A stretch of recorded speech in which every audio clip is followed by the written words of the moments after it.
Hey, well, everyone, welcome to our webinar today, Legal Smarts to make smart realtors, how to save your butt and maybe save your career. But what I was talking about before I got the recording started is there's really a lot more to this than that.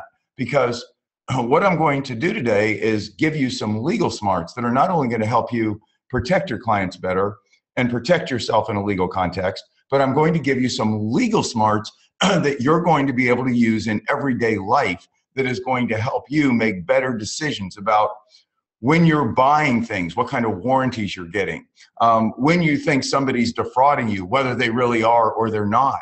Really importantly, understanding the difference between cashier's checks, certified checks, personal checks, drafts, understanding when to do a restrictive endorsement versus a blank endorsement versus a qualified endorsement on a check, all kinds of things that you should know. And I don't know if you know this, but attorneys, and I'm an attorney in 2 states, attorneys are under a ethical requirement that because they have had this kind of training, the kind of thing I'm going to give you some basics on today, that they're not even allowed to do transactional business without making certain disclosures in certain situations, because quite frankly, they have such a negotiation advantage and a knowledge advantage over other people. And what I want to do today, you're not an attorney most likely, is to put you in a position with respect to a lot of contractual principles, check writing principles, real estate principles, things like that, warranty principles when you're buying and selling things, that in just under an hour, you're going to be just so amazingly smart that you're going to have a real advantage every day in various things you do in your life. So this is not just about representing clients. It's not just about real estate. This is about being like totally legally smart. So here we go. We're going to do a screen share. We're popping over. So legal mistakes realtors, and there it is. You can't see it, but it is realtors make. And my disclaimer, and this is something that all attorneys put into these kinds of things, and that is, I am a lawyer, but I am not your lawyer. So you'll want to listen to this stuff. You'll want to digest it. You'll want to learn it, but you don't want to go out and do something and then screw up and say, oh my goodness, Greg was my attorney. He told me to do it, and so sue me. No, I am a lawyer. I'm actually a pretty smart lawyer, I think, at least in these things, and I can teach you a lot of good stuff. But if you really have a complex legal situation, take what you've learned here and go see your lawyer, okay? So this is a rapid fire presentation of, well, you can see it right there, essential legal basics, the things that help me protect my clients and impress prospective clients, excuse me, and keep myself out of hot water. And believe me, that happened a lot of times. So here we go. My dad's nickname was Chubby, and I wrote, if you're not familiar with it, I wrote a book called How Fathers Change Lives. It was a national best-selling book a few years ago on fathering, where I interviewed daughters and sons throughout the country and shared the 52 best lessons, the best stories and best lessons from daughters and sons around the country. Also wrote a lot about my dad, and also my sons and my nephew wrote stories about me. Well, my dad's nickname was Chubby, and if you Google, you'll see Savvy Dad. SavvyDad.com is my fathering website where I wrote a lot about fathering. And my dad would not be happy if I didn't start with what is real estate, because he made me, when I was like 12 years old, memorize that. And you may think that's boring. You may think, Greg, can we just get to the real stuff and not bother with knowing what real estate is? But the answer is no, you can't. If you're going to get this hour free webinar from me, then I know my dad is looking down on me, and I know that he would want me to start with this and tell you, you need to memorize this just the way he made me memorize this. And you may think that that's a waste of time, but if you think that's a waste of time, then you're wrong, because I can't tell you how many times I have used the definition of real estate when I was on a listing appointment, just casually, and just thrown that out there and said, by the way, it's really interesting, Mr. and Mrs. Jones, that most real estate agents who are in real estate don't even really know what real estate is. And And this is like an agent disabler. You've heard me teach those. This is where if you don't get the listing on the first appointment, you can set the client up to ask the next realtor who's coming in certain strategic questions that are going to make that realtor not look good, so you'll end up getting the listing. Well, one of my agent disablers is to go ahead and say to home sellers, and then I tell the story of Dad and how Dad taught me that and how it's so interesting that most realtors really don't know the definition of real estate. And so what I do is that I said, so here it is. First of all, real estate is real property capable of being sold. And there's a lot of real property around the world, like in Israel, where most real property is state-owned and is not capable of being privately owned. So real estate is real property capable of being privately owned.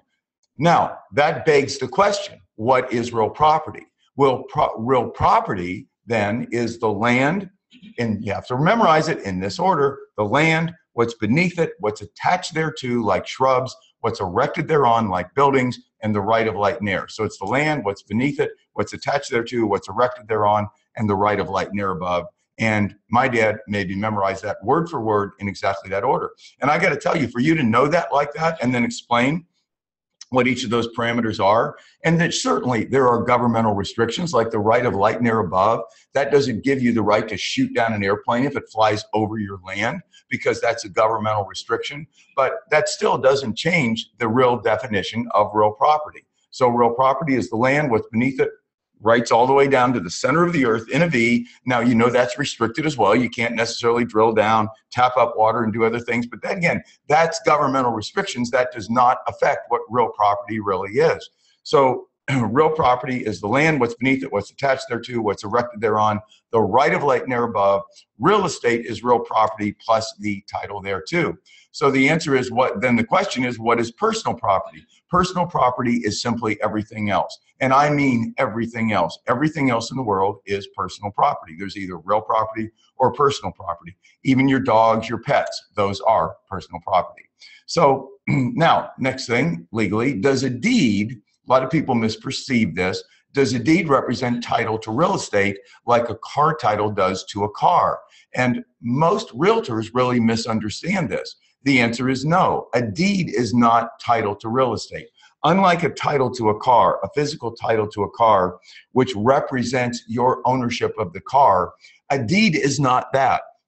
If you take title to a piece of real estate, and you do that by virtue of a deed, and by the way, the words that are used is convey title in real estate, and you transfer title to personal property. So try to be really smart and use the word convey when you're talking about real property and transfer when you're talking about personal property. So a deed is not title to real property or real estate.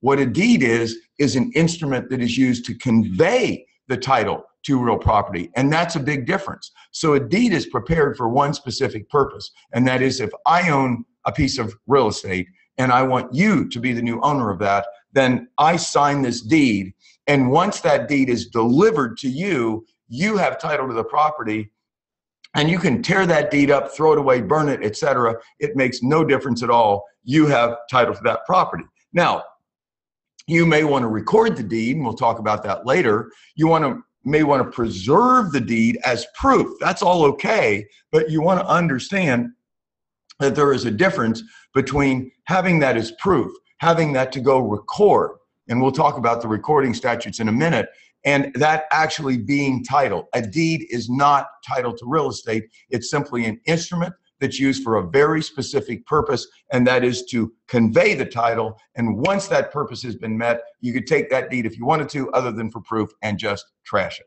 And that is not true, though, like with a car title. A car title is actually the title to a car. And you'll notice that on a car title, a lot of times when you sell the car, you actually assign that title on the back, where you notice with real estate, that's not true. You don't use the old deed that you got when you took title to the property in order to convey the title. You have somebody prepare a new deed. A new deed, again, just to be used for that one specific purpose of you conveying title to the property to the next person. Then a new deed again, then a new deed again, then a new deed again. Make sense? Okay, next. When does a deed actually convey title to real property? Well, I actually told you that. It's actually not when you sign it. It is actually when it is delivered to the purchaser. Now, in today's world, in we'll call it the old days, many, many, many years ago, that actually was physically the case. A deed had to be actually delivered to the purchaser. I mean, like put in the purchaser's possession, put in the purchaser's hands, or put in the hands of an agent for the purchaser.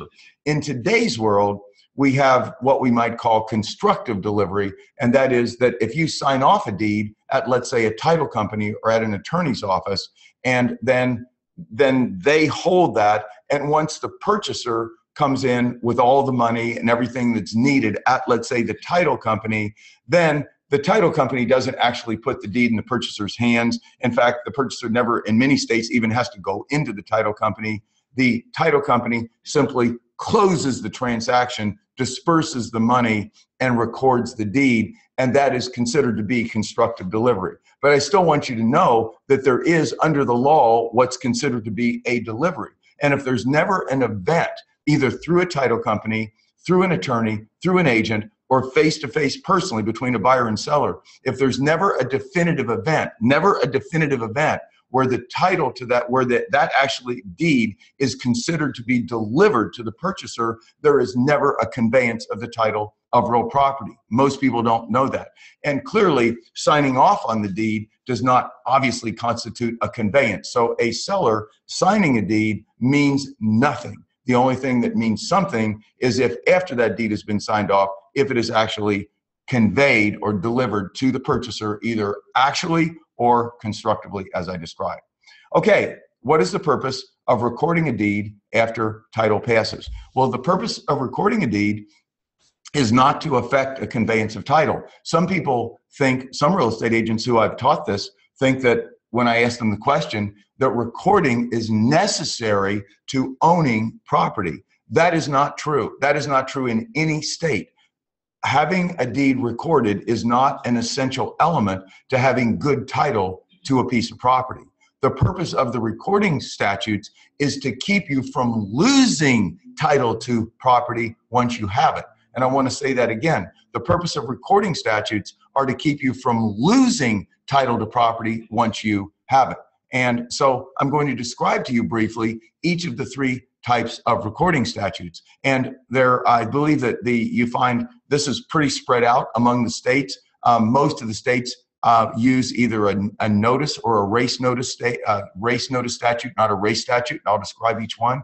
But I want you to understand how incredibly powerful this knowledge can be when you're meeting with a prospective home seller to list their property, and you just casually talk to them about, for example, your knowledge of what a deed is and your knowledge of the recording statutes, and that you happen to look up and see which of these three particular recording statutes you have in your state. And what you're doing is you tell the seller, I'm simply illustrating to you my deep knowledge of every aspect of real estate and how that is going to help me sell your home more quickly, sell your home faster, represent and protect you better to closing. And I have said so many times to home sellers that there are so many little things that can happen throughout the course of a real estate transaction. And there's such a huge advantage, at least I say to them, in my opinion, to having somebody that is dangerously smart with respect to these kinds of things. And I'll tell you, this really does give you such an edge when you're on a listing appointment if you appropriately at the right times relay this kind of knowledge, share the kind of knowledge you have. So again, what are the purpose of recording statutes? You record deeds not for the purpose of having ownership. You don't record a deed unless you have ownership. You record a deed for the purpose of not losing that ownership. Now, there are three types of recording statutes. And I want to just give you an example. It's the best thing I can do to illustrate why they even have them. So generally, a recording statute is designed when a seller fraudulently sells their piece of property to more than one person.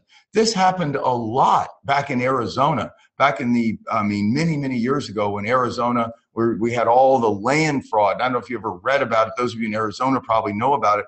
We had so much land fraud here where a lot of big land dealers, people would fly in from around the country to buy Arizona land, and they'd go out into the desert and they see these parcels of like 50 acres they could buy. And they were told that that water was going to be brought to it and it was going to be so amazing and all this stuff. And so they would buy these parcels of land. Well, unfortunately, what was happening is the developer, these fraudulent developers, these criminals, were actually selling the same parcels to more than one person. So they'd sell this 50-acre parcel to you, then they'd sell it to me, then they'd sell it to Jen, then they'd sell it to my wife Roseanne over here. So they would sell these parcels to various people. And so the bottom line is, and everybody would pay. And how would anybody know? How would you know that somebody else bought this 50-acre parcel? It didn't have a house on it. Nobody's living there. So recording statutes were designed to protect people from that happening. So how do they work? Well, in a race statute state, and there are a few states, not the majority, that have race statutes, if there's a conveyance to you, that is, you buy a piece of real estate, and then there's a next day that seller sells the same thing to me, the same piece of real estate to me, whichever one of us gets to the courthouse first wins. So that even though you got title first, if I get down and record my deed first, I win. So obviously, if you're in a race state, the thing you want to do is you want to make darn sure that when you get title to real estate, that you record it instantly. Now, in today's world, when you take title through title companies, they do that. They record instantly. In fact, they generally don't even disperse funds or do anything until they have recorded, because they do a last-minute title check to make sure everything is as they thought it was. Then they do the recording to make sure that you, the purchaser, that they're representing,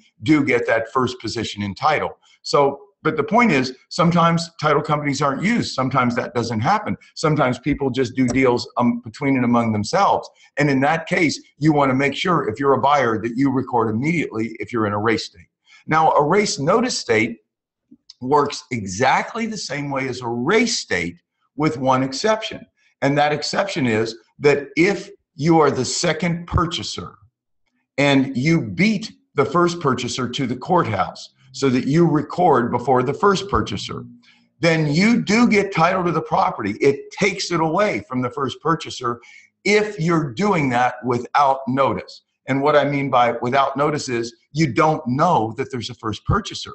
So that should clue you in that a race statute, in the few states that have race statutes, you can even know that there was a first purchaser, that somebody else bought this property. And if then you buy it and you get to the courthouse first, you get title to the property. You take it away from them. Where in a race notice state, that's not the case. You have to record, be the first one to record, even though you took title second without notice. Now, in a notice state, and so let's talk about a notice state, the recording sequence becomes irrelevant. He who records first is not really the point. It's he who takes title without notice. So let me explain a situation there. So in a race state, it's the first one to get down there, even if they know somebody else got title before them. In a race notice state, it's the first one to get down there, as long as this person didn't know that anybody before them took title. In a notice state, you only have to take title without notice. You only have to take title. So if John sells his property to you today, and he then sells his property to me tomorrow, and I don't know that you took title, I win. You lose. It's that simple. Now, you may say, but Greg, that's really unfair, because, gee whiz, maybe, Greg, I went down and recorded, and you just didn't know I recorded. And so that's just not fair. How could you take title away from me? Well, actually, here's the deal. There's two kinds of notice. One is called actual notice, and one is called constructive notice. So if I had actual notice, if you never recorded in a notice state, and a lot of states are notice states, if you never recorded and I had actual notice that you had taken title before me, then regardless of when I record, it doesn't matter. I don't get good title. If you record, that's what's known as constructive notice. So even though I didn't actually know that you took title before me, bad on me for buying this property without looking first at the courthouse records and seeing that you had bought it before me. So regardless of the fact of whether I ever record, I can't get title. I can't take title from you because you recorded and I have actual notice. So I hope that makes sense. Race, notice, and notice. You might want to just check out what your state is. And I've got to tell you, explaining to a home seller what I just did very briefly, and then explaining to them what kind of state they're in and the process, what will happen at the title company and how the recording will take place. Just doing that informationally on a listing appointment, you will wow them with your knowledge, because I will bet you not one realtor in 100, not one in 100 can explain to a seller what I just explained to you with clarity so they understand it, and then say, here's the type of state I'm in and here's what's going to happen at your closing, and I'm going to make sure it does. So because if a seller, and you may say, well, what does a seller care? It's only a buyer that would be hanging out there. Well, that's not the case at all. If a seller takes a buyer's money and then the seller doesn't do the things they should to make sure the buyer gets good title, if they don't do the things they should, then the buyer can come back on the seller. So it is the buyer's obligation to record and do certain things, but the seller has to put them in a position to do that. And you could explain that to home sellers as you're on a listing appointment. Next, what is a life estate? Very simply, a life estate, and I've asked a lot of realtors about this and they're fuzzy about it. I'm sure if you don't know, you can actually take title to a piece of real property, not in fee simple. Fee simple means like forever until you convey it, but you can take title in what's known as a life estate. And it's a normal deed. It's just a life estate deed. And all it says in the deed is that you have title to this property for your life. And then once your life ends, what happens to the title? It goes back to the person who conveyed it to you. So that's all a life estate is. Instead of conveying title to someone forever, you convey title to somebody for their life. And this is done a lot of times in families where different family members get title to a property for life, and then it reverts back to a son, a daughter, a father, or whatever. So that's a life estate. Now, next is, it's not up here. I thought it was. Okay, so I'm going to tell you. There's another thing called a life estate per autre vie. Life estate per autre vie. And that is a French characterization for a life estate for the life of another. So a situation like that might be that I get a life estate in a property. Let's say my sister has a piece of property, not using it, and she wants me to have it and enjoy it for the rest of my life. So she conveys title to me, and I could pay for this. I mean, this is something you can pay for. You can figure out about how long you think you'll live, and everybody kind of guess, and you just pay an amount of money and get title to a property for your life. And then let's say I want to sell that. So I can. That's a saleable interest. I can sell that to someone else. The fact that I took title as a life estate isn't like a rental where I'm simply the only one that's authorized to possess it. What it is simply it's title for my life. I could rent the thing if I want to. So I can actually sell this property, sell my life estate, and the person I sell it to has what's known as an estate per autre vie. That is a estate for the life of another. So they then have title to this property that they can then do what they want with for my life, not their life. That's called an estate per autre vie. What are the 4 unities required for joint tenancy? Well, first, as you, I'm sure know, joint tenancy ownership has that unique characteristic in most states of having what's known as a right of survivorship. And what that means is if there are 2 owners or 3 owners or 4 owners, and it doesn't matter, one of the owners dies, then the other owners get that owner's interest. The other owners get that owner's interest in the property. In other words, people cannot inherit another person's joint tenancy interest in a property because it goes to the existing owners. And one of the things that's important to know about joint tenancy ownership is that for estate tax purposes, it's in most situations, it's a wonderful way to own real estate. And again, you should see a tax attorney. I'm giving you some basics here, because if there are 3 owners in joint tenancy, and typically you'll find many times 2, and that's a husband and wife, but you many times find people who aren't husband and wives, and there can be more than 2. If you have 2 or more owners, and one of them dies, I want you to picture this. It's not like the person whose dies interest goes to the other person. It's like the person whose dies interest goes away, and the other person is left with ownership. So there's actually, in the eyes of the law, in most scenarios, there's not considered to be a transfer. And that has big tax implications, and many times it would enable one to save on transfer taxes, to save on estate taxes and other taxes. And again, you would see a tax attorney on that. But that's one of the main benefits of joint tenancy. And also another main benefit is if you and I buy a piece of property, it doesn't allow you to go out and sell your interest to somebody. Because remember, how can I put this? Because your interest, if you die or whatever, the bottom line is in most states you can't sell your joint tenancy interest in a piece of property because it breaks the joint tenancy. And I won't go into any deeper in that. So the bottom line is the big takeaway is that in a joint tenancy situation, there's a right of survivorship, and one who dies, the remaining owners get the property. And again, I want to make a clarification. There are situations where you can sell a joint tenancy interest, but if you sell a joint tenancy interest, if it's allowed in your state, the better way to say it is it breaks the joint tenancy. It breaks the joint tenancy, and the joint tenancy then becomes a tenancy in common, which I'm going to talk about, and that eliminates the right of survivorship. And the reason for that is what's on your screen, and that is what I'm going to call the 4 unities. In order to have a joint tenancy, you must have 4 unities. And the 4 unities are unities of time, title, interest, and possession. And all that means, it's not complicated at all, is that the owners of the property, to have a joint tenancy, the fact that it says we own as joint tenants doesn't mean anything if there aren't these 4 unities. You can't make it be true just by saying it's true if there aren't the 4 unities. So the 4 unities must be time.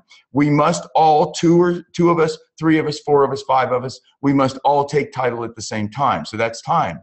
Title, we must all take by the same title, okay, the same deed. It can't be 2 different deeds. So we almost take, time, title, and that really means deed, because a deed is not actually title. So that's just a cute way of saying by the same deed. So same time, same deed, same interest, time, title, interest. So we must have equal interest. It can't be, if there are 4 of us that own a piece of property and it's intended to be joint tenancy, it can't be that one of us owns half and the other 3 of us each divide up the other half. They have to be equal interest. So it has to be unities of time, title, interest, and possession. And the last one's in possession. And that simply means there can't be different rights of possession at the time that we take title. Now, later on, we can do anything we want. We can make any agreements we want with respect to possession and all kinds of things, but we cannot change at the time we take title. There has to be the 4 unities,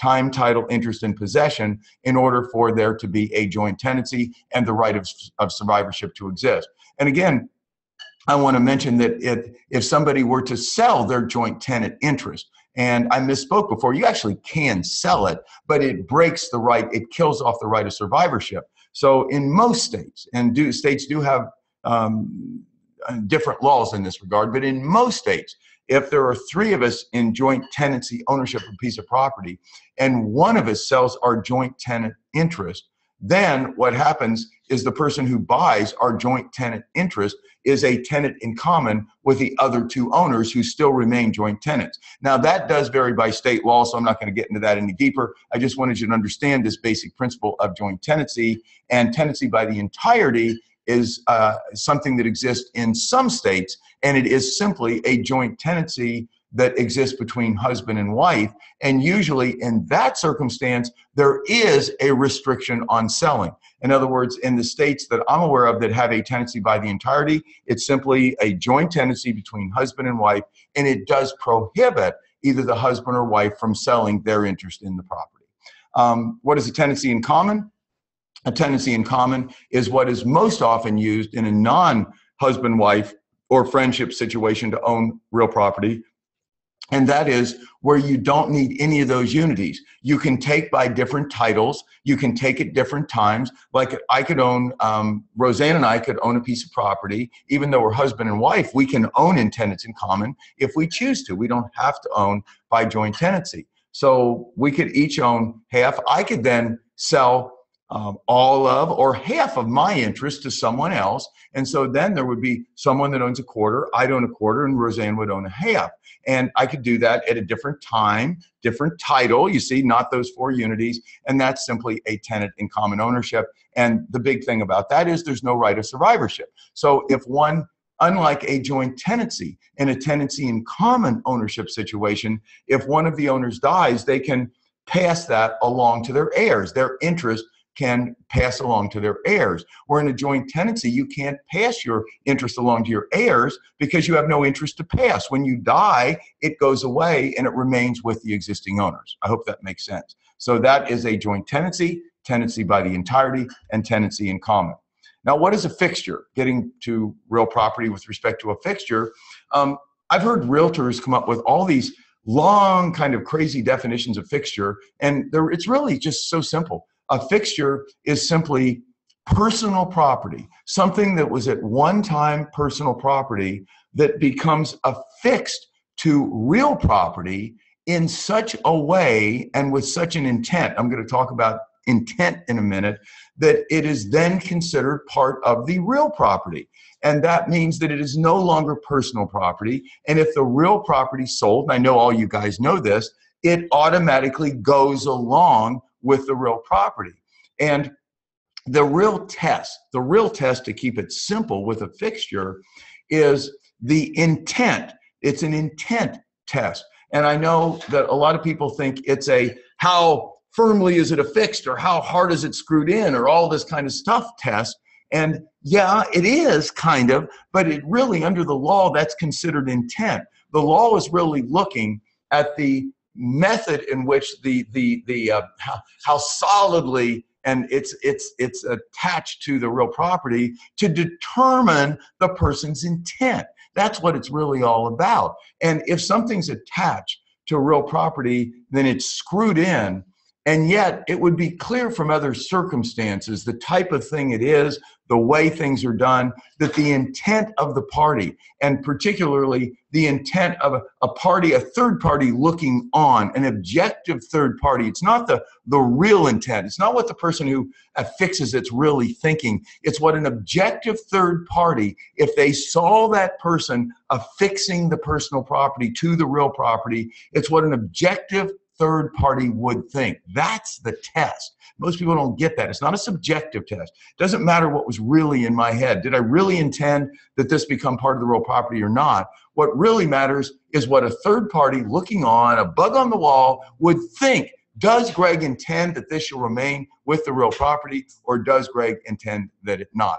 And then, of course, obviously, that really does get down to, am I just taking this thing and am I taking something and am I like cutting a place in the wall actually and then making it so it absolutely fits this thing and then, you know, using like super glue and bolts and everything else to put it in, and does it look like it's like seamless and should always be part of the real property? I mean, these would be the kinds of things, all these different things that a court would analyze trying to determine whether something's a fixture or not. The good news is, in most every board form contract, as you know, it really defines in there, there's a whole list. These are the things that are going to stay unless you change it. These are the things that are not going to stay unless you change it. And it's really all that a lot of these form contracts are doing, are taking a lot of the items that many times have come up and become questions over the years where sellers and buyers fought over them, and realtors ended up having to write a check because they didn't clarify the situation.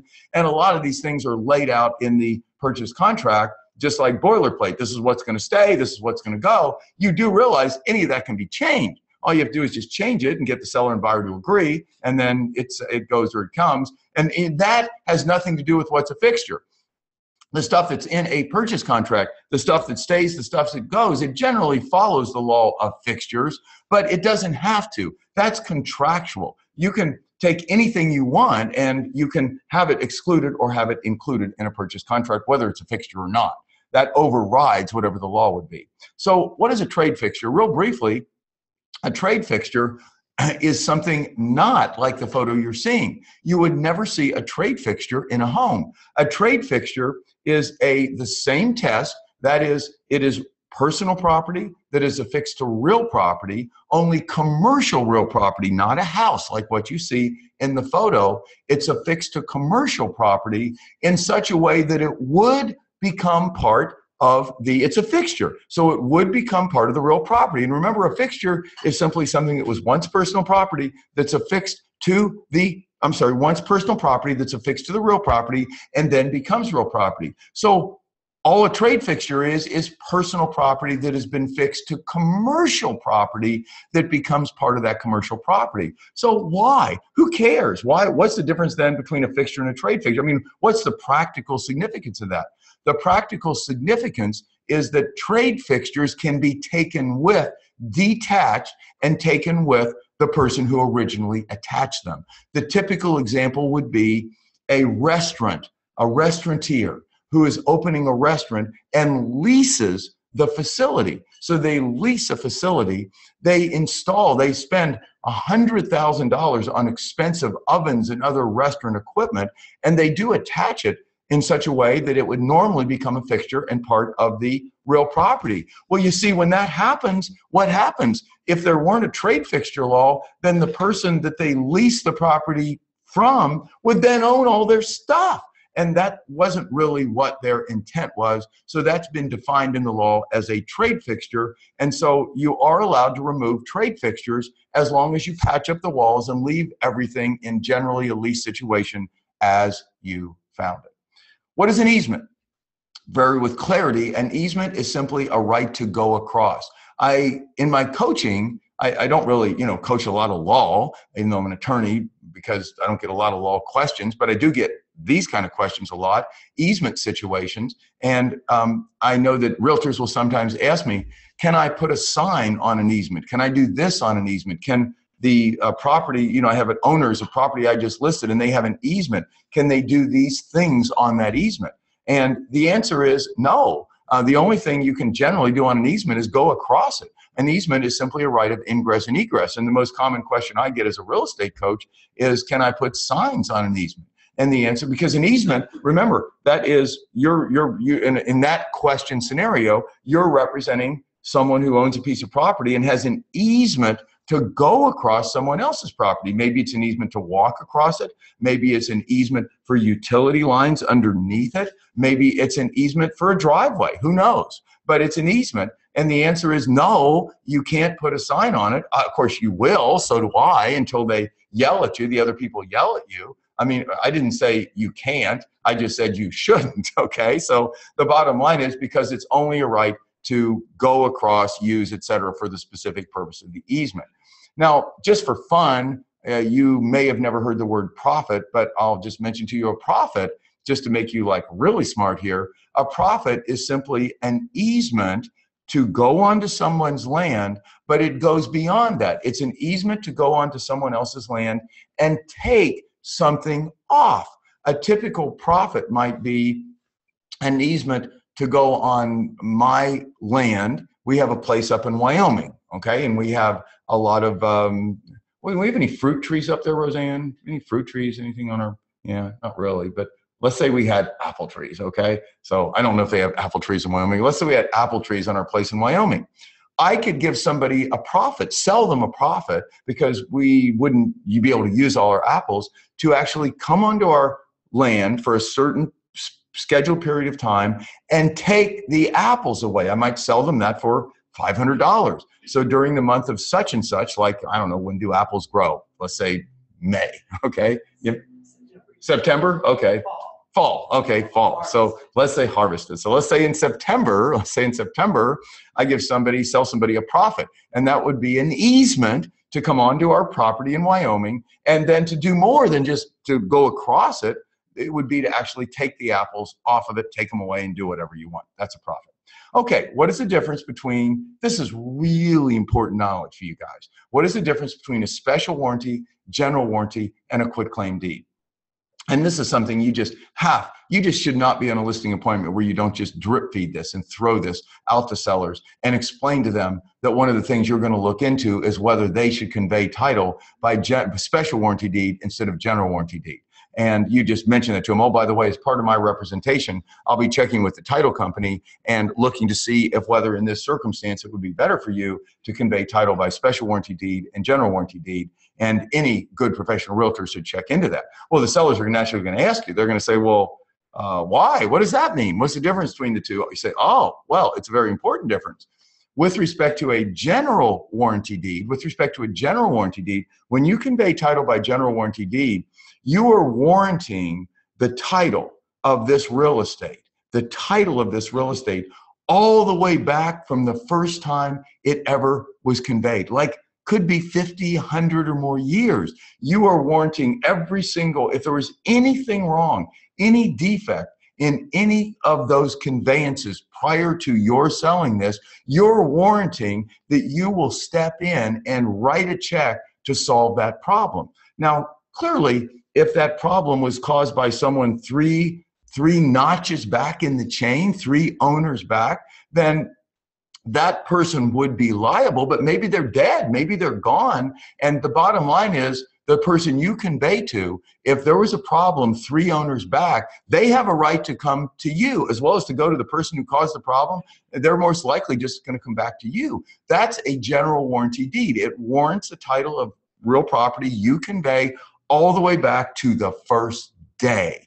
Now, the difference between a general and a special warranty deed is a special warranty deed only warrants the title for the term of your ownership, And be aware, I'm talking about a warranty of good title. I'm not talking about a warranty on the home, anything that breaks. This has nothing to do with that. This is simply a warranty of title. So the good thing about a special warranty deed is that it warrants the title only during the term of your ownership. And I've done a lot of transactions for corporations, and corporations are generally represented by attorneys, and virtually every single time they will only use a special warranty deed. They won't use a general warranty deed.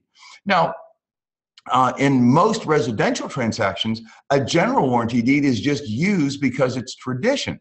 And as long as, if a title company insists, or there's some insistence that it be used, as long as there's a proper title insurance, then it's not like you would kill a transaction over a general warranty deed being used, because a lot of times they are. It's just you being more knowledgeable about what these are so that you can explain them to home sellers. And number one, look and see what the scenario is. And number two, let home sellers and the people you represent know that you know real estate better than the other guy. Now then lastly, what is a quitclaim deed? Well, I think you know that, but I want you to know it with clarity. A quitclaim deed is simply where there are 2 things. In both a general and special warranty deed, you're warranting 2 basic things. 2 basic things. There are several warranties, but 2 basic things. One is that you have good title. You have title. And number 2 is that you will step in and protect and defend the title in a general warranty deed all the way back to the first time the property was conveyed, and in a special warranty deed with respect to just the term of your ownership. So those 2 warranties. In a quitclaim deed, there's neither of those warranties. You not only don't warrant any defects in title, in a quitclaim deed, you not only do not warrant any defects in title during your ownership or anyone's ownership, you do not do that. You don't even warrant that you own the property. You're not even saying that I own it. I could today, without any liability at all, go give a quitclaim deed to anyone on any piece of property. You own a piece of real estate, I could absolutely today sign off a quitclaim deed to your property to someone else, and I would have no liability at all, because I'm simply saying in a quitclaim deed, here, any interest I have in this particular property that's defined in here, defined in this deed, any particular ownership interest I have, I give it up. But I'm not telling you I even have any. I'm not telling you I do. I'm not telling you I don't. I'm just telling you whatever I have, you have. So that is what a quitclaim is all about. And I do want to mention to you a real practical consideration with respect to a quitclaim deed. I have known situations where family members have used a quitclaim deed to convey title to a property to another family member.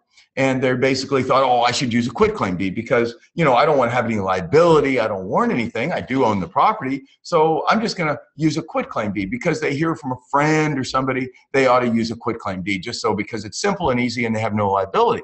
Well, the downside to that can be that that can void a title insurance policy. So if I have, it can, and it depends on the state and it depends on the policy, but I've seen situations where if a quitclaim deed is in the chain, that breaks the chain of warranties, and consequently, the title insurance company, if the person you convey to with respect to quitclaim deed, if there's a problem with the title that's then discovered, it could be that then you try to go back with respect, and they come back on you, even though there was no warranty, they want you to do something about it. It could be that you may not be able to because you won't be able to because of the nature under which you convey. So just be aware of that as a practical consideration with respect to quitclaim deeds. And if I were you, I would never, or have any of your clients, even for personal purposes, use a quitclaim deed without consulting with an attorney.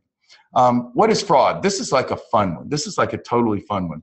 I hear people all the time say, oh, Greg, I was defrauded. It was fraud. It was fraud. And so I'm going to teach you something very few people know. And you should really, this is such good knowledge. And it's even fun knowledge when you're out with clients or you're at a lunch or you're at a dinner and you're just talking about fun things. You'll a lot of times hear people say, I was defrauded, or that person was defrauded, or that was a fraudulent this or fraudulent statement or whatever.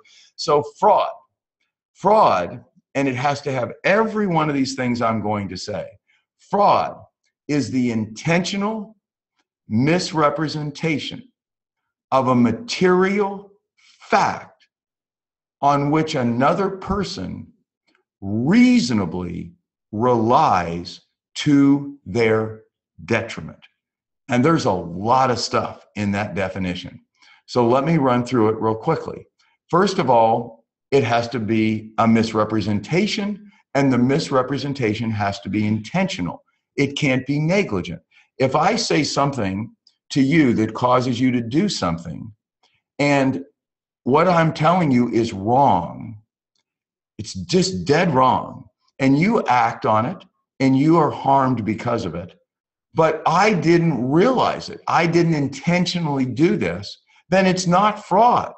It is under the law what's known as negligent misrepresentation, and I still might have liability, but the liabilities for fraud are much greater. The penalties for fraud are much greater than they are for things like negligent misrepresentation. So if I didn't intentionally do it, it's not fraud. So it has to be an intentional misrepresentation of a material fact. It can't be a minor, something that isn't all that important. So for example, if I sell you my car and I intentionally tell you that my car, let's say that my car has been serviced in accordance with the recommended service schedule. And I know that at one particular service interval, I was a couple of weeks late at getting the car in. I was 2 weeks outside the service interval. That would generally be considered not material because I had it serviced regularly.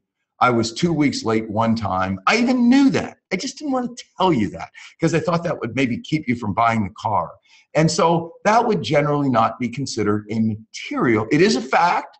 Okay, that's a fact, okay? The fact that I didn't do it when I should. So I did intentionally misrepresent a material fact, a fact, but generally that would probably not be considered material.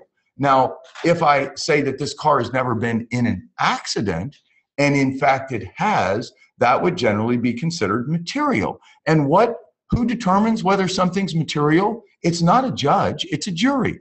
Juries make determinations of fact. Judges make determinations of law.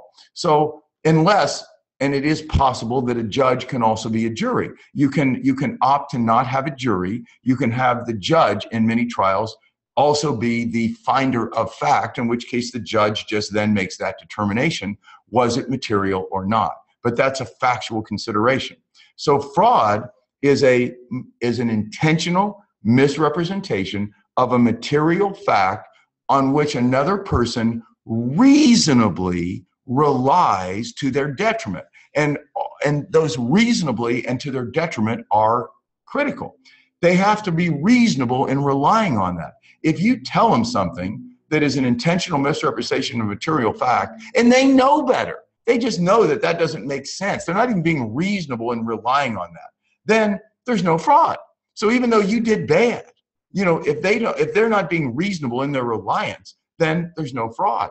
And lastly, if you intentionally lie, make a misrepresentation of a material fact, and another person relies on it, they act on that, but they aren't harmed financially, they aren't harmed, they don't suffer damages, then there's no fraud. It's not fraud. There has to be damages for it to be fraud.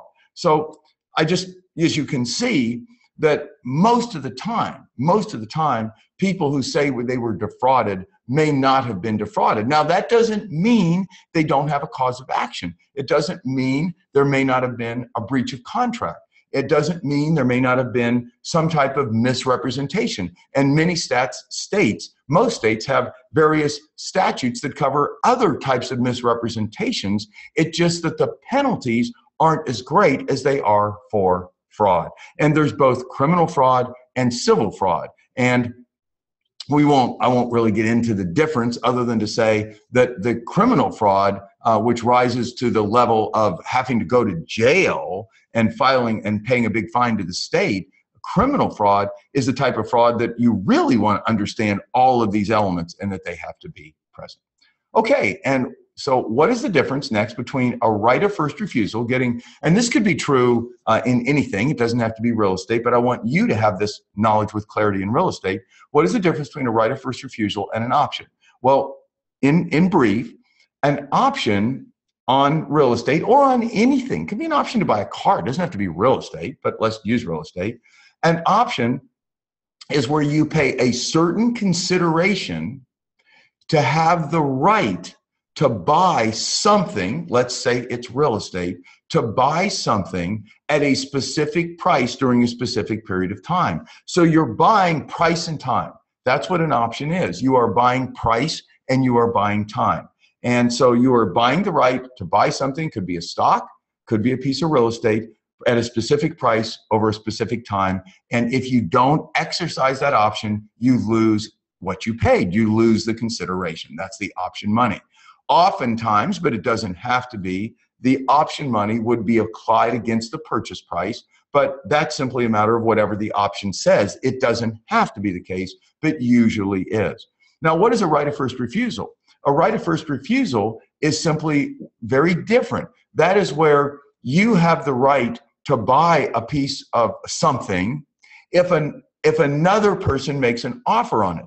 It's not you having a right to buy it at a specific price over a specific time. It's you having the right to buy it. If somebody else makes an offer on it, then you have the right to step in and buy it, usually and on exactly the same terms as that offer. And usually there should be a time frame with any right of refusal, like an option.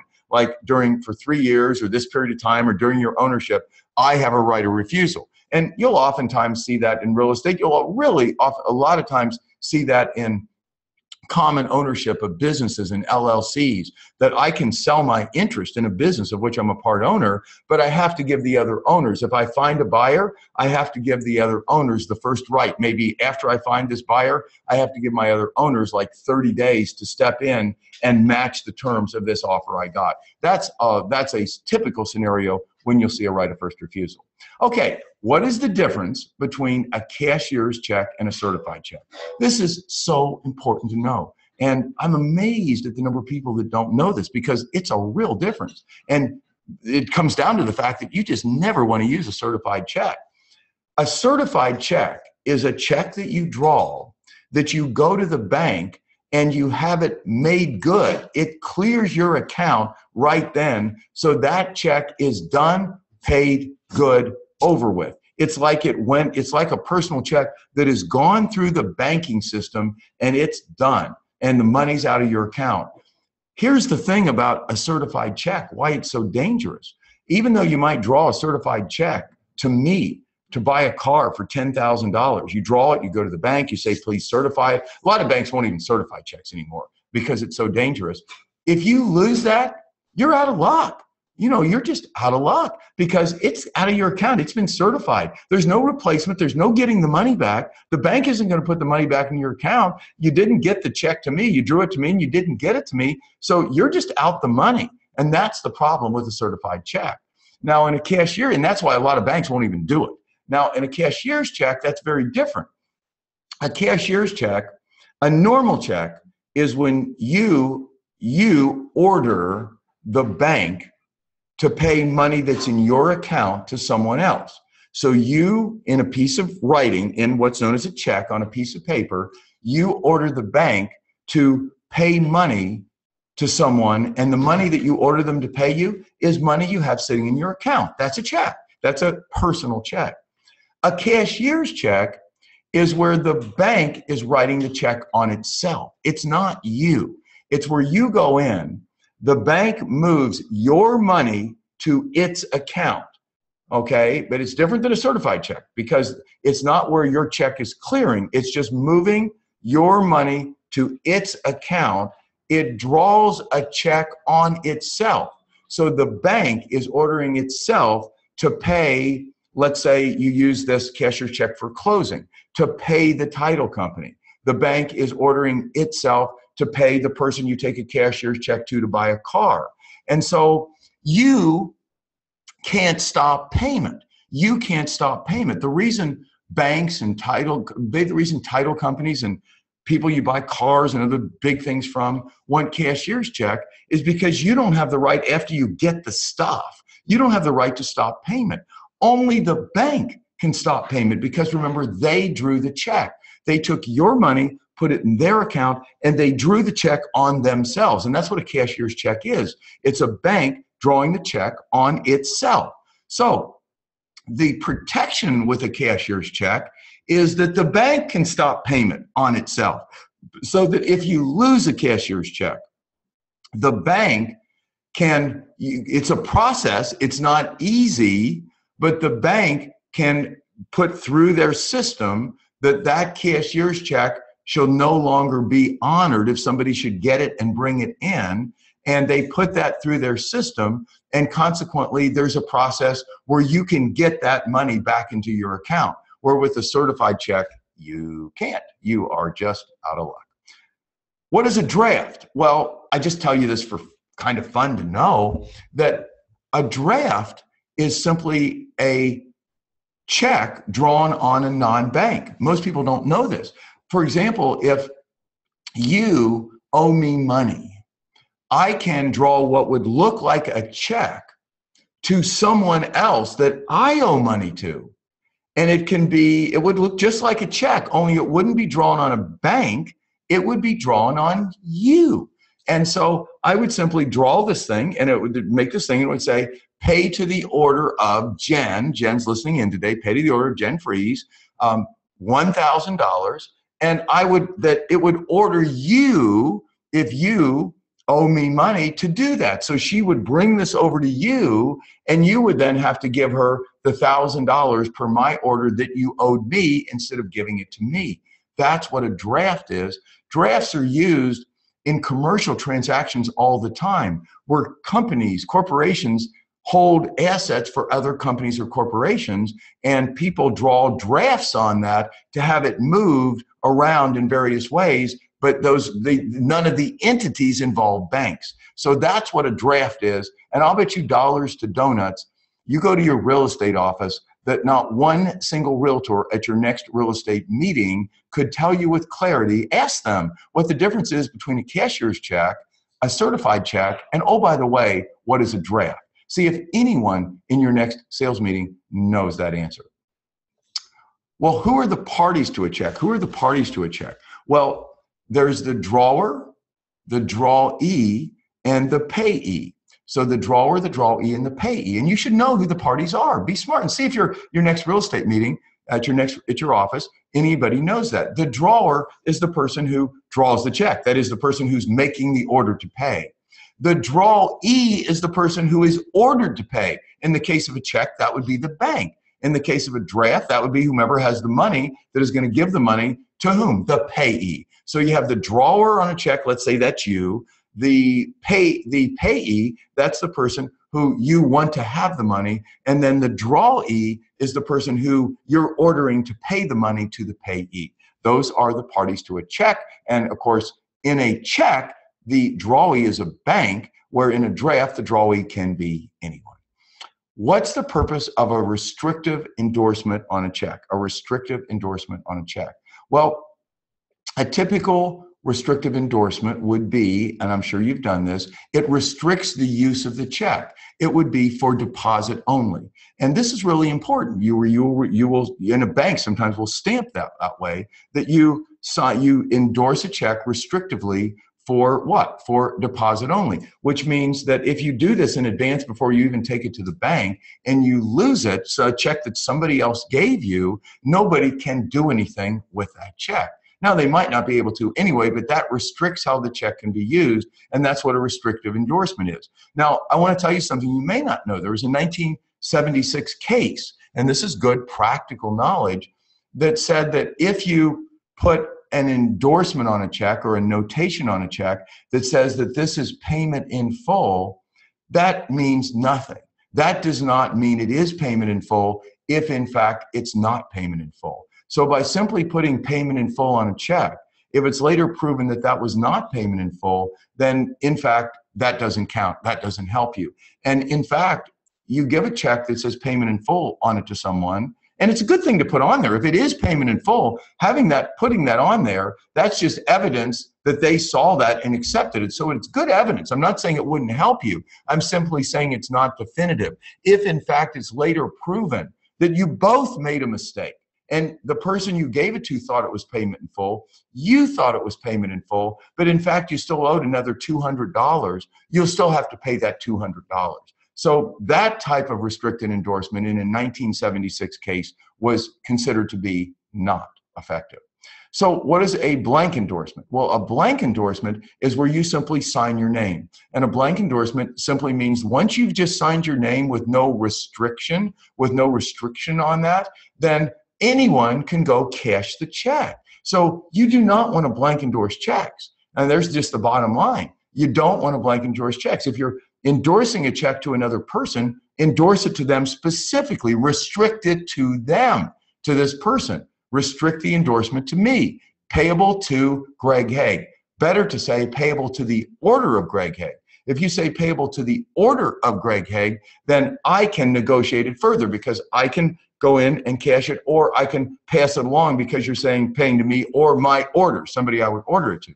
So the proper way to do it would be, if you really want to be smart, pay to the order of Greg Hague, and then you sign it, okay? You don't want to just sign it and give it to me, because then if I lose it, I'm out the money. And probably you're not, probably I am because I lost it, but it's not a safe way to do it. And then lastly, what is a qualified endorsement? Qualified endorsement, this is really important to know. A qualified endorsement is where you qualify your liability. You qualify your liability. This doesn't have to do with restricting the use of the check moving forward. This has to do with restricting your liability. What's the most typical qualified endorsement? It would be without recourse. So you have a check that somebody gave you for $300. You sign that check over to someone else and you say, without recourse. All that simply means is I'm giving you this check. You can have the $300, but if the check's not good, don't come back on me. Typically, when you're buying stuff from people, they don't want a third-party check. They want a first-party check from you. They don't even want you endorsing someone else's check. How do they know who this someone else is? But there are various circumstances where you will pass on a check to someone else, and you don't want to be in the chain on that check. You're just passing it to them, maybe because it's their money. Maybe somebody wrote a check to you They really don't owe you the money. Maybe they owe your brother the money. And you endorse then that check over to your brother. And it was just put in your name temporarily for some reason. You endorse it over. You'll want to endorse it without recourse because you don't want to get in between. So that's what a qualified endorsement is. So what is the statute of frauds and how does it affect real estate? You probably know this, but very briefly, the statute of frauds is not just a law that says real estate contracts have to be in writing. The statute of frauds is a law that goes back to the 1800s from Old English days that says that certain contracts, and this is important, certain contracts in order to be enforceable have to be in writing, not just real estate.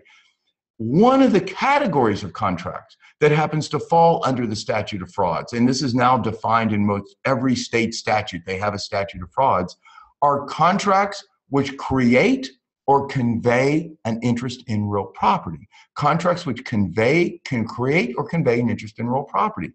Would an option create an interest in real property? Yeah. It doesn't convey it, but it creates it. It gives you a right to buy it for a certain period of time at a certain price. So that would have to be in writing. How about a right of first refusal? Yeah, that gives you a right to do what? If it's in real property, that gives you a right to match someone else's offer. So that has to do with real property. But an option or a right of first refusal on something that's not real property would not fall within the statute of frauds. So the statute of frauds is simply a law that is, I believe, active in every state of which I'm aware, that simply says that one of the provisions is that contracts which create or convey an interest in real property must be in writing. Now that goes actually a lot deeper, and I'm not going to get into that for the purposes of this webinar, but what does that writing have to be? And there's a lot of litigation on how formal does that writing have to be and who has to sign it and how do they have to sign it. I'm not going to get into that here other than say it's kind of interesting, but I will get into a couple of fun things here with respect to the statute of frauds that you may not know. The statute of frauds also applies in sales of personal property in the amount of $500 or more. Personal property in the amount of $500 or more. So that a contract to sell something for $300 does not have to be in writing to be enforceable. A contract to sell something for $1,200 does have to be in writing to be enforceable. So if you agree to sell your car to me and we shake hands on it, and one of us changes our mind, the other cannot enforce that contract because a car is personal property and the statute of frauds says that that has to be in writing to be enforceable. Now, if we want to go ahead with the deal, we can. It doesn't mean that if I agree to sell you my car for $10,000 and it's not in writing, it doesn't mean we can't go ahead with the deal. It doesn't mean we didn't even have a deal. It doesn't mean it's void. Void means it never existed. Voidable means one of us can void the contract. Typical scenario there is when you sell something to a minor. When you sell something to a minor, someone under the age of 18, in most states that's how it's defined, the bottom line is that minor can void the contract. You can't, they can. That's a voidable contract. Well, a contract under the statute of frauds is neither void nor voidable. It's just not enforceable. What we mean is you can't go to court and a court won't, you can't go to court and get it enforced. And that is the difference between void, voidable, and unenforceable. The other parameter, there's several situations in which the statute of frauds applied. One is in situations that create or convey an interest in real property. Another is in personal property.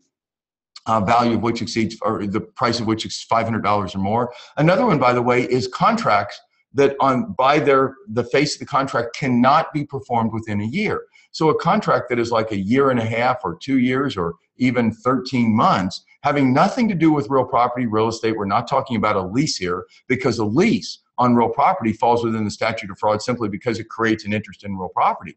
But what if I sign a contract to perform for you, to do something, to coach you for 14 months? Well, that's something that if it's a 14-month coaching contract at a certain amount of month, then it has to be in writing to be enforceable because it cannot be performed in less than 14 months. It's a 14-month contract. It doesn't say up to 14 months, it says 14 months. So those are a couple of other situations when the statute of frauds applies. And again, this is just about you in an hour here today getting smart. Well, we're a little over an hour, but we're just about finished. So when is an offer on real estate considered accepted? You really need to know this. Don't think and some realtors do, and I think most know this, but don't think that an offer is accepted when the seller, let's say you represent the seller, when the seller signs it. Or if it's a counteroffer back to a buyer, when the buyer signs it. It's not accepted until you relay the fact that your buyer is accepting it or your seller is accepting it to the other party or their agent. And that's why always when my sellers used to accept contracts, the first thing I would do is call the other agent and say, oh, congratulations, your client bought a house. And really, while it's kind of, given the fact that most contracts have contingencies and a client could probably bail out anyway under an inspection contingency, putting that aside, I always was just meticulous in that I would say that before the co-broke could tell me, oh, my client changed their mind. Because if I make that call, if my seller accepts the contract on a piece of property, and I call then the buyer's agent, and I say to the buyer's agent, I say, hello, how you doing? And they say, oh, Greg, boy, I'm glad you called. I was just talking to my buyer, and the offer they made on that property, it's withdrawn. The fact that they said that before I said it's accepted means poof, it just goes like that, and there's no acceptance of that contract. And sometimes there are contracts that don't have contingencies. And boy, that's a big deal if that happens. So again, me just being like anal like I am, whenever I have a call and say to a co-broke or if I'm would be working with a buyer, I always start the conversation with congratulations, my client accepted your offer or your counteroffer. So that's when a contract is accepted. A fun thing, you see these email disclaimers on emails all the time. They a lot of times come from attorneys and engineers and other people. And so you see these disclaimers and you wonder, are these effective that like I'm disclaimed from this and that and whatever? And the answer is generally not. It's really kind of funny. These email disclaimers usually mean nothing. And you see them all over the place. They've been litigated in court and they generally don't relieve anyone of liability.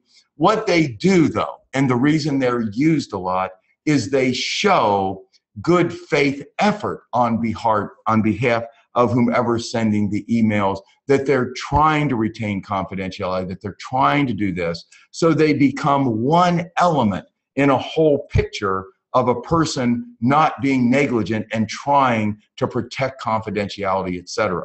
But the fact that it would say in an email, and this is kind of funny, it would say in there, hey, if you've gotten this email by mistake, this is confidential. You must immediately delete it. You are not allowed to read this thing. There are a ton of cases on that.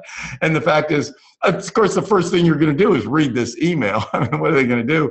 And if you want to share it with other people, if you want to tell other people about it, again, I'm not your attorney, so I don't want you to take this as legal advice, but generally you're going to have no liability. Number one, they can't prevent you from reading it. It's right there. That's ridiculous. You better not read this. And number two, if you want to tell other people about it, odds are it's not a problem.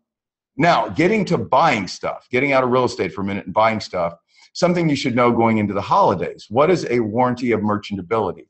When you buy stuff from a merchant that deals in the type of thing you're buying, like you buy hardware at a hardware store, you automatically get, whether there's any warranty in writing, you get over the holidays at any time during the year, you get what's known as a warranty of merchantability. And that's automatic. And what that means is the goods you bought, number one, that this merchant has good title to them. So you get good title, they're not stolen. And number two, that they're fit for the purpose for which they are intended. So, goods generally, like a hammer, purpose is to hammer. A screwdriver's purpose is to screw in screws. So that they are fit and can be used, that the screwdriver isn't just going to break, that the hammer isn't going to break the first time you pound it. And even if a merchant has a no refund policy and says no refunds, final sale, if something you buy doesn't comply with the warranty of merchantability, that is, it doesn't do what it's supposed to do, you can take it back anyway. And I want you to be aware of that final sales aren't final sales if the merchant violates the warranty of merchantability. Very few people know that. What is a warranty of fitness for specific purpose? That is a really important thing to know because you buy stuff all the time. If you go into a store, and it can be any type of store for any type of goods, And rather than picking them out yourself, you're always going to get this warranty of merchantability if you're buying the types of goods that this merchant customarily sells. Now, if you go to a hardware store and the owner of the hardware store happens to have a car for sale, his car for sale, you don't get a warranty of merchantability. If he has a stereo for sale, you don't get a warranty of merchantability because hardware stores don't typically sell stereos, let's say. But bottom line is, you always get this warranty of merchantability. But if you want to expand that, you want to make that even better, you go into a hardware store and you tell the clerk there what you want to use this for, that you have an Austin Healey car and you want to do certain things to this car and you need a set of tools that will do this. So this clerk sells you these tools, and let's say you get back and the tools work fine for their intended purpose. Their intended purpose was the screwdriver does screws and the hammer does hammers and all these things do what they're supposed to, but they don't work on your Austin Healey. Even if these tools they sold you were on sale with a no refund policy, you've just gotten, because they recommended, they knew what you were going to use this stuff for, and they recommended this particular thing they're selling, you not only get a warranty of merchantability, you get a warranty of fitness for specific purpose, which allows you to bring that stuff back if it doesn't fit your particular purpose. And as I said, a breach of warranty by a seller allows you to return the goods even if there is no refund policy. Okay, well, it's fun, just a fun quote. It's significant to note that a bumper-to-bumper automobile warranty does not include the bumpers. Okay, so to finish up today, just some fun stuff, and running a little behind, but those of you who can leave want to leave. This is just such good stuff for you to know, and so few people know these kinds of things with clarity and get it all like in an hour 15 minutes. So what is the difference between libel and slander? So you probably know this. Libel is where you say bad things about someone, incorrect things about someone in writing.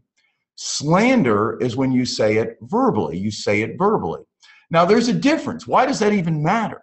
Well, it matters because saying bad things about somebody in writing is considered to be a lot worse than saying bad things about somebody verbally.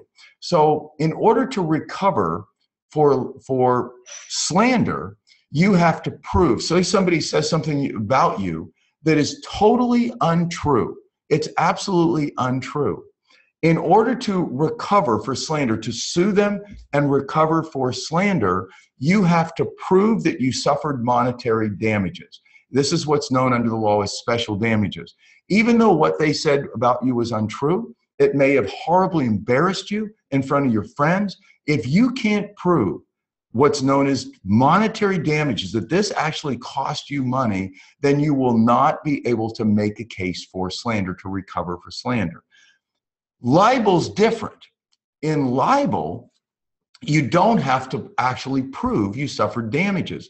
Because it's in writing, which is more permanent and considered to be more serious, if somebody says something untrue about you that horribly embarrasses you, there's a statute in most every state that simply says that damages are presumed. It's simply the amount of damages. And that's why libel is a much more serious thing than slander. And there's a thing called, though, slander per se. You might enjoy knowing what slander per se is. And slander per se is, again, it's verbal, saying wrong, incorrect, bad things about you, untrue things about you. It isn't a matter of bad. They're true. It's not slander. It's got to be false. It's got to be false. Libel's got to be false. Slander's got to be false. It's not just bad. It's false and bad. But slander per se is when somebody says something about you, again, verbally, but it's considered what they say is so bad that it's going to fall within the bounds of libel, and damages are going to be presumed. The two good examples of that, I know this sounds like weird, but it's true, is one is when you slander a woman by saying that she's a woman of unchastity, she's a woman of the night, whatever. And if this is not true, then that is considered to be slander per se, because it's considered to be so heinous and so wrong, accusing a woman of being unchaste when in fact she is, then that is something that doesn't require she prove damages. Damages are presumed. Another example is when you accuse someone of having what's known as a loathsome disease, a loathsome disease. An example might be, I don't know, I mean, AIDS. I'm not saying it is. There were cases on AIDS back when AIDS was a big thing and people felt that was a big stigma. I'm not making any political other statement on AIDS here. I'm simply saying there was litigation on that because a person might say, oh, he's got AIDS, and he didn't. And that was considered to be something, oh my God, now, nobody will have sex with me because I have AIDS. So, that was considered a loathsome and slander per se, and therefore would allow that person to recover damages. So that's slander per se. Okay, and I think this, this finishes up. So this is like a fun one. When can you record conversations legally? Well, I wrote a couple of articles, did a couple of audios on this for fun, and sometimes we wonder, can we record a conversation with someone else legally? Well, the fact is, yeah, in 38 states you can, whether over the phone or face-to-face in front of someone, talking with someone. 38 states require only one-party consent. One-party consent. And that means you can be the party. So if I'm talking to you and we're in one of 38 states that is what's known as a one-party recording state, then it's no problem. I can record the conversation and I don't have to tell you. Now, there are 11 states, and I'll tell you quickly which ones they are: California, Connecticut, Florida, Illinois, Maryland, Massachusetts, Montana, New Hampshire, Pennsylvania, and Washington. 11 states are two-party recording states. And these two-party recording states say that all parties, there might be more than one party on a conversation, but all parties have to be informed and consent before the conversation can be recorded. And then Hawaii has a weird one, and that depends on the nature of the recording device and how it's implanted, and I'm not even going to get into that. If you live in Hawaii and you care, just go look at the statute. Now, I do want to say one other thing. Do distinguish eavesdropping from recording a conversation. When you're recording a conversation, the other person or the other people, they know they're talking with you. They know they're talking with you. So in a one-party state, you can record that conversation. Eavesdropping is different. You cannot, eavesdrop on other people talking and record their conversation, like bug somebody's home, okay? Or tap their phone. You have to get a court warrant. And unless you're a police officer and have what's known as probable cause, you're not going to get a warrant to eavesdrop on someone else. Now, I do want to say, though, one other thing, that if things people do in public that you would record, either audio or video, and if they're doing them in public, that is not eavesdropping. When people do things in a place where it would be commonly expected that other people are there, other people could record, other people could video, you can freely video that. You could freely put it out on Facebook, do whatever you want, because these people gave up what we're going to call their eavesdropping rights by being out in public. And one other thing I'll just mention that most people don't know, and that is that sometimes people think that he or she who is in the photo own the photo. That is not true. When people take photographs, it is the photographer that owns the images, not the person who is in the photographs. And you will see even a lot of professional photographers these days, and I hate this practice, and you be careful if you're getting professional photography, that they will charge you for the photographic session. But then they also have this whole fee schedule that if you want to use the photos you paid for in the fee session, you have to pay a certain amount in order to use them on social media, a higher amount to use them in print media, a higher amount to do this. And there's all these licensing things. So be careful if you're using a professional photographer that if they have that policy, that at least you know it before you go in and pay them for the session. Because a lot of times their session prices will be very low because they know that you can't use their stuff without paying a licensing fee. So I'm going to finish up by saying to you, there's a lot of material here, and you might be inspired to ask yourself, well, how can I learn stuff like this like twice as much in half the time? And for those of you that don't know, when I was studying for the bar exam, the second bar exam I took, I had a very short time to learn a lot of stuff because I had been out of law school for a very long time. And so I developed a learning system that I didn't know if it would work or not, but it really did, because I ended up getting the #1 score on the bar exam in the state of Arizona in the year that in that session that I took it. And that the time I took the bar exam, among 300 and some students, who were most of whom probably had just graduated from law school, and I hadn't been to law school for 35 years. And I attribute this learning system I developed. I only had 4.5, 5 months to study for the bar. I attribute this learning system I developed to me being able to learn so much so fast, and including a lot of this law stuff that I just relayed to you today. So if you have an exam you ever have to tackle, or you have daughters, sons, friends who are in school and want to get some tips on how to learn twice as much in half the time, you can do one of two things. Email Jen at realestatemaverics.com, Jen at realestatemaverics.com, and you'll see that here. For copies of our webinars, emails, and she also will send you a copy of my L4X speed learning system. It's a great thing to share with your daughters and sons who are in school. Or I think you can just go online, just Google it. Google Greg Hague, how to learn twice as much in half the time. It was an article I ran in the Huffington Post. All of it's right there. So you probably ought to be able to find that in like a nanosecond if you just Google Greg Hague, how to learn twice as much in half the time. So if you'd like a copy of the slide deck or any of our past webinars, it's Jen at realestatemaverics.com. If you'd like to download a copy of my non-traditional coaching brochure, you can do that over at realestatemaverics.com. If you enjoyed this webinar, something that I'll pop back off the screen share, something you could do for me that I would really appreciate is make sure we're connected on LinkedIn. And I am the most recommended real estate coach on LinkedIn. So it would really be meaningful to me if you go in and under my Real Estate Mavericks brand on my LinkedIn profile, if you wrote me a short 2 or 3 sentence recommendation, that would just be awesome. And I would just thank you so much for doing that. Take you about 5 minutes of your time, and I would be very appreciative. So if there's anything we can ever do for you, even if you're not in our coaching, we help a lot of people outside our coaching. Of course, the people in our coaching, we take through a whole regimen of teaching them how to build a non-traditional, scalable, saleable business. But even if you're not in our coaching and you have questions and various things, me and Jen and Mandy and my son Brian, we are there to help you. We answer a lot of questions, a lot of emails. We share our stuff freely. We try to be, my vision is, it isn't just like you have to pay to get great information. I want you to be able to get great information from us, even if you can't afford to pay. Now, you're going to get it all if you do pay, but don't hesitate if there's something we can help you with to reach out. So with that said, you guys have an amazing day. I hope you enjoyed this seminar on legal smarts. And as always, I salute the Maverick in you. Bye-bye.